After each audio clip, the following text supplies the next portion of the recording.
That's all that is. It's being pimped on a massive level. Wonton soup on the way back. I hope they give your ass one wonton. Matter of fact, a half a wonton.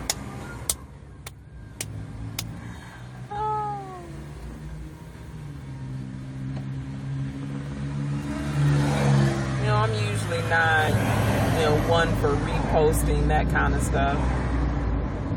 But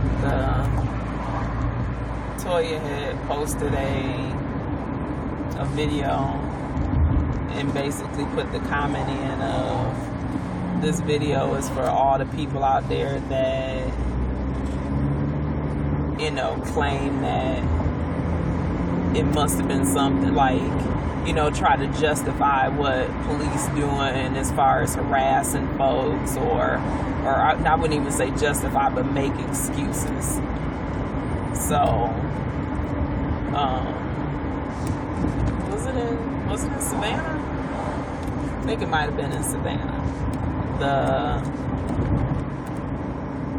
cops walk up, dude sitting in the driveway at a residence in a car, like in the passenger seat.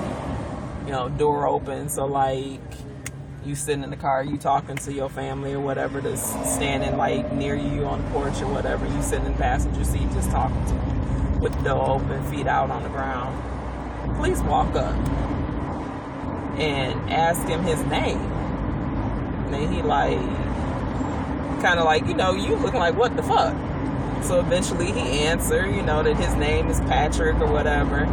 I think they like asked him again, what's your name again? And he like, Patrick. And they like, are you sure? Are you lying to me? And all other type shit. And so they go like to, he asked, what is this about? What do you want? I can't remember whether they asked him his last name or not.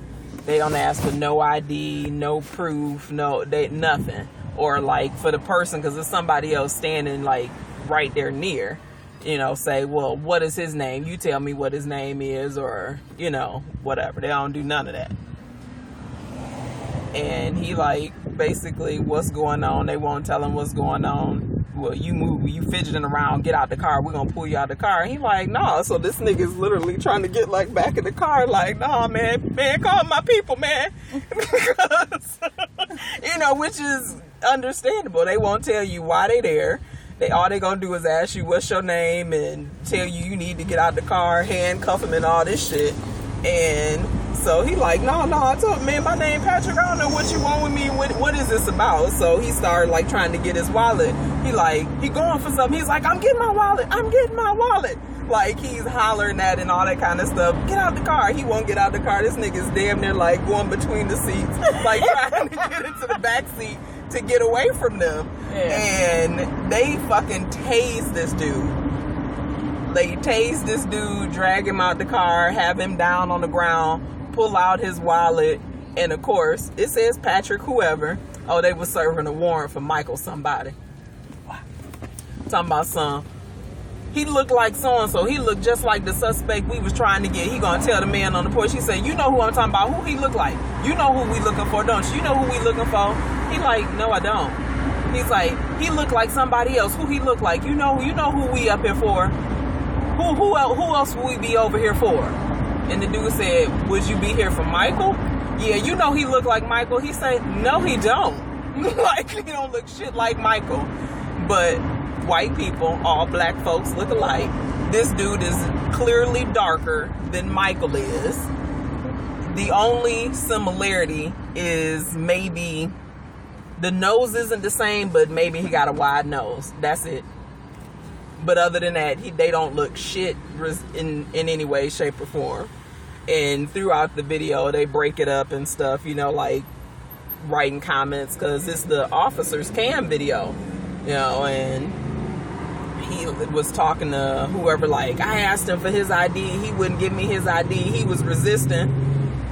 You never heard him ask for ID, ever.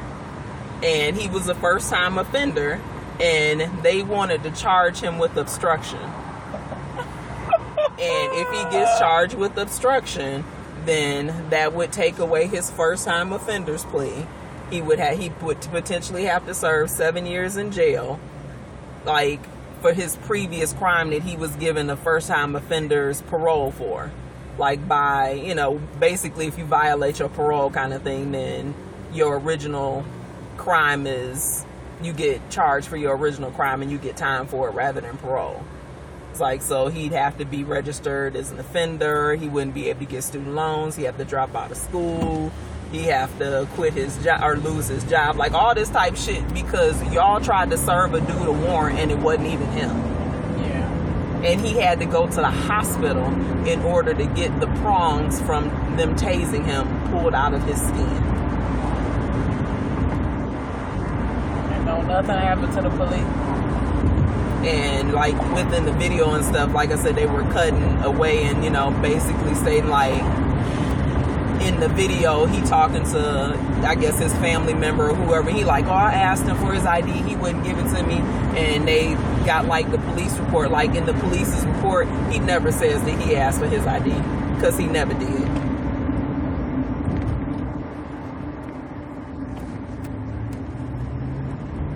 Like, so obstruction of what? What was he? You asked him his name. He told you. You swore up and down it wasn't. And then it's funny on the video, when he pulls the guy's wallet out, and because they got him tased and handcuffed on the ground, he gets his wallet and he put the ID on the hood of the car. He's talking about some, you know, the place over there. He's talking about, yeah, it matched. What match? He's saying that the ID matches who it is. You gonna go, yeah, it matched. Like, really?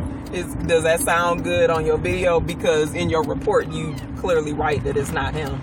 So, no, the ID didn't match.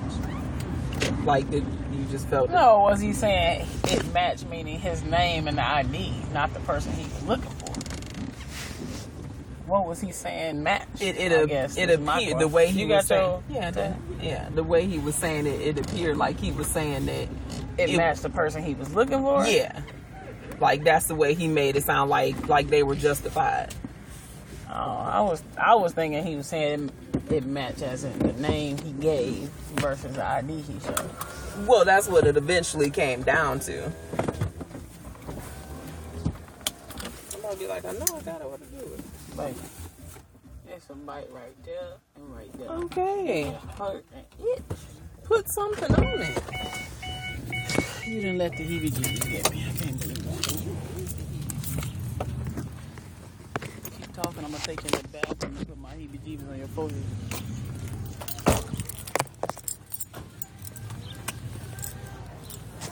I'll say something. You already know. It's Tuesday. Oh, it's Taco Tuesday. Shut up. I'll tell you.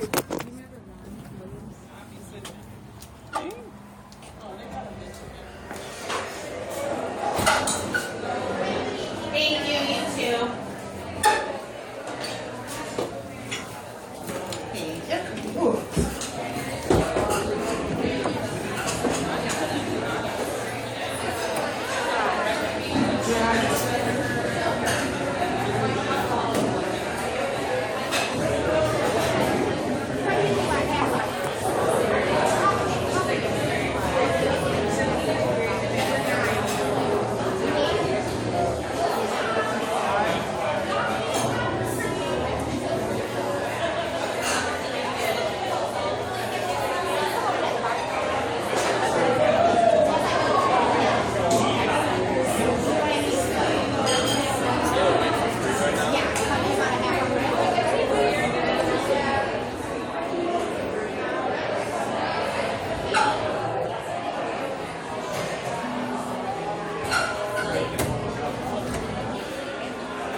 About a half-hour wait for this two empty tables over there. I'm like, okay. They might not have enough damn servers. She was like, it might not be a half-hour wait. I just have to tell everybody that.